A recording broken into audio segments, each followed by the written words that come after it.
Hello, it's Thursday and I am actually doing some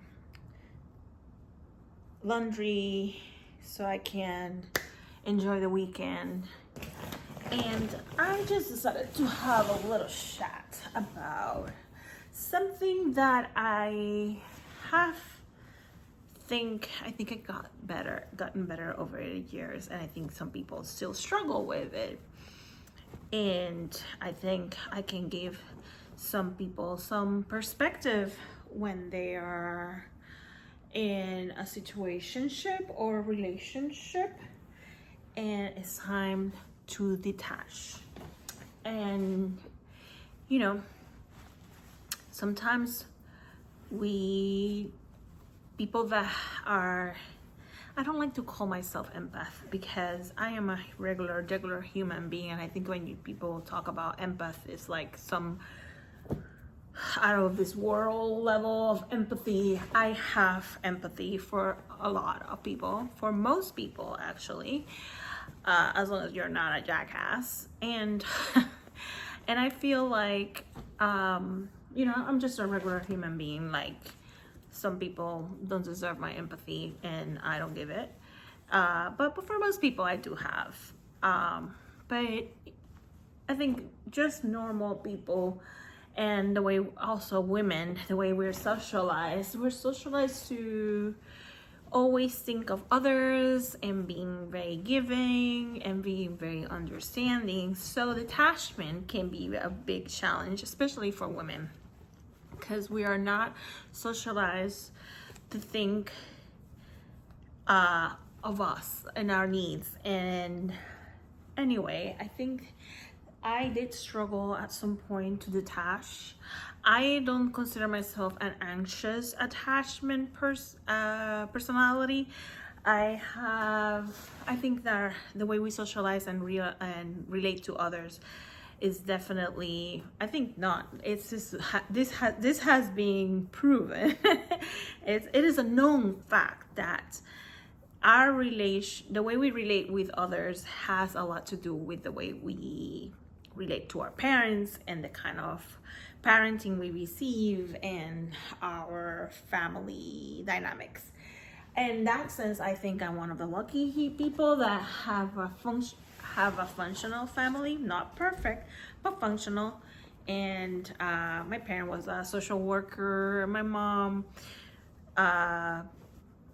worked also in the health area, and they were very ahead of their time, I have to say.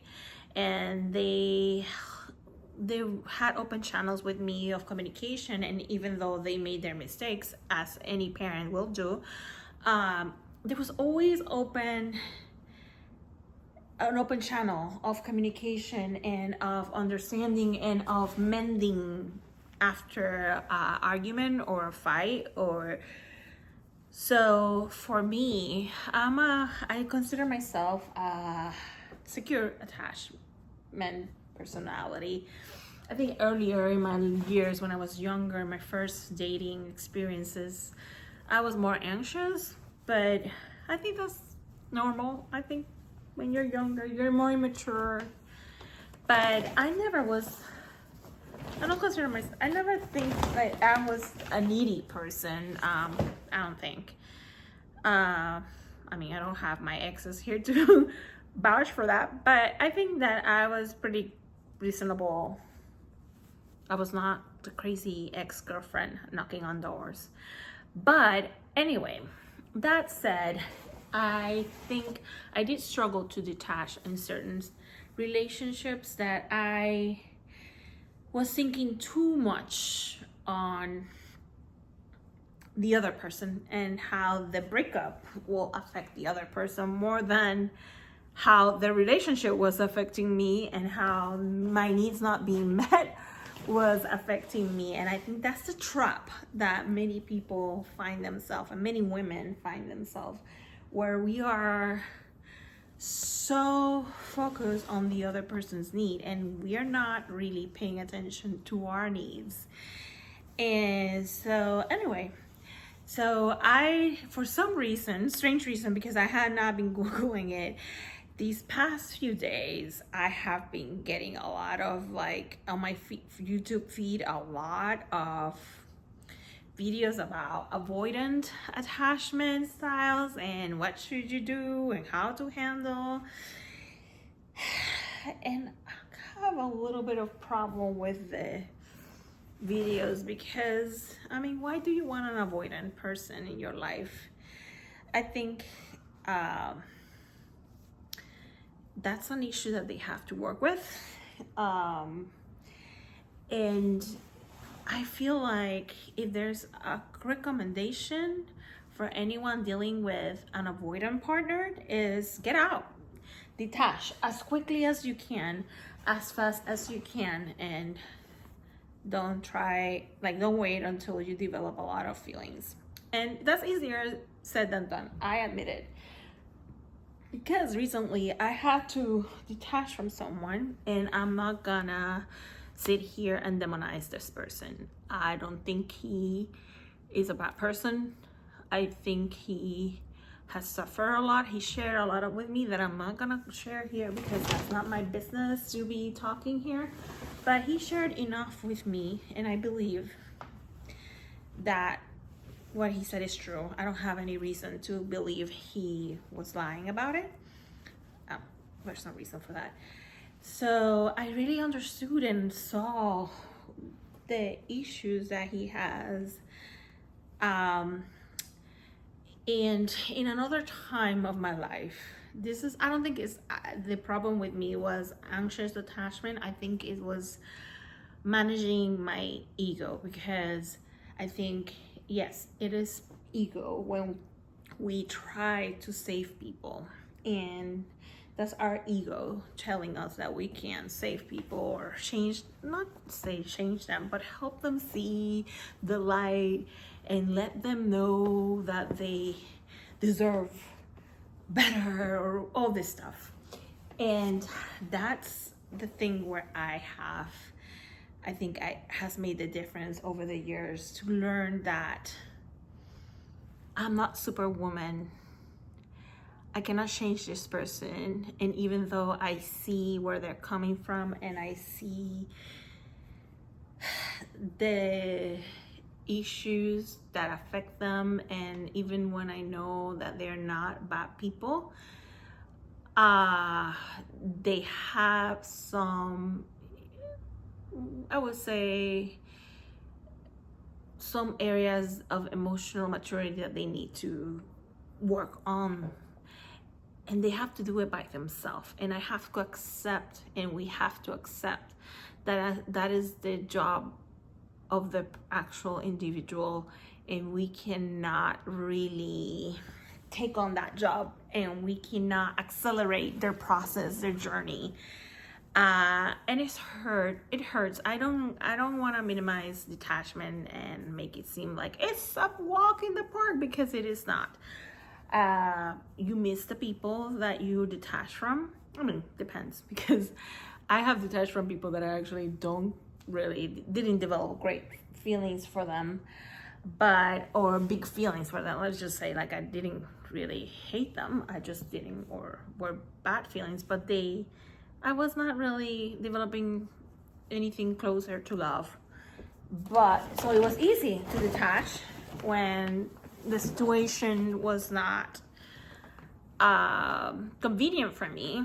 But in other cases, I really were especially in this last person, I was really hoping that things could work out, that it could have been, I wish it could have been a more of a growth relationship where we could both help each other grow in different areas. But that was not the case, and it was unfortunate, and I had to let go, and it was painful, and it still is. I have to admit that sometimes I feel sad about it, but I had to confront the reality that this relationship wasn't going anywhere. It wasn't fulfilling and it wasn't meeting my needs. And this is the thing that if I were to give anyone advice, is you have to sit down and stop thinking about the other person. I think that is the struggle of many women and many people in general. But I think, like I said at the beginning, women are socialized to just think so much on others that we don't really think about ourselves. And if you have to make a list, mental or write it down, what are the things that you're gaining from this relationship? And what are the things that this relation is robbing you? Is it taking your energy? Is it taking your mental health, your nervous system? Is it dysregulated with this person? Is this person creating a lot of issues? Then if you're not getting anything out of that relationship, if your needs are not met, then you need to let it go. And that's what it came down to. I had to realize I was looking at the red flags from the get-go, but I was not denying them. I was just giving time and like not being judgmental and try to see if what I saw was in fact a red flag. And I started raising things to this person, and little by little we had an argument one day, and the way he took the conversation, I realized that it was not a very mature way of dealing with it. But then I still gave it a little more time, and until I couldn't do it anymore, and I realized, yeah, my needs are not being met here, and I have to let go. And even though I care for this person, and I know that this person is a good person deep down, his upbringing has not given him the tools to mature and communicate and handle conflict correctly, and to address things and give what is needed in a relationship. I don't want to go into many details, sorry. But at the same time, I just wanted to, like, that's what it came down. I'm like, my needs are not being met. This person, is a good person. I don't think he's coming from a malicious place or trying to hurt me or trying to do harm. But deep down, I knew that I'm not gonna get what I need from this person, and it will take a lot of time for this person to heal and get to the point where I could have a healthy relationship. And I think that's what we need to be focusing on when you're in a relationship and you don't know how to detach. Focus on things that you are getting. Are you getting enough? Are you feeling confident in this relationship? Are you feeling like your needs are being met? That's your focus, not whether this person is a good person, he's going through a lot, is he like like all this trauma that people go through. Like, you cannot focus on that. You have to focus on you and what is it that you are gaining. And if it's not very much, it's time to detach. And once you detach, hey, reach out to friends, reach out to family, try to get in some class, something that gets your mind out of, because some activity, something that you have your mind set, because hey, it's hard, and emotionally you need to be able to have outlets so that you can survive the grieving portion of this, because it's not easy. I'm not minimizing the impact of detaching from someone that you care. But I hope this helps, because I've seen so many videos of like how to deal with an avoidant partner or blah blah blah blah. I'm like, you don't want to deal with that, and please don't detach thinking that they're coming back. That shouldn't be the goal. The goal is for you to focus on you and get what you need. Your needs are what's important. Don't detach thinking that they're coming back, because that's the biggest mistake you can do. Anyway, with that, I'll let you go. I'm gonna continue doing my laundry and getting my clothes set aside.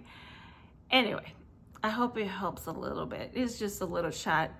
I'm not a psychologist, but I definitely love helping people feel better and making good decisions with their lives.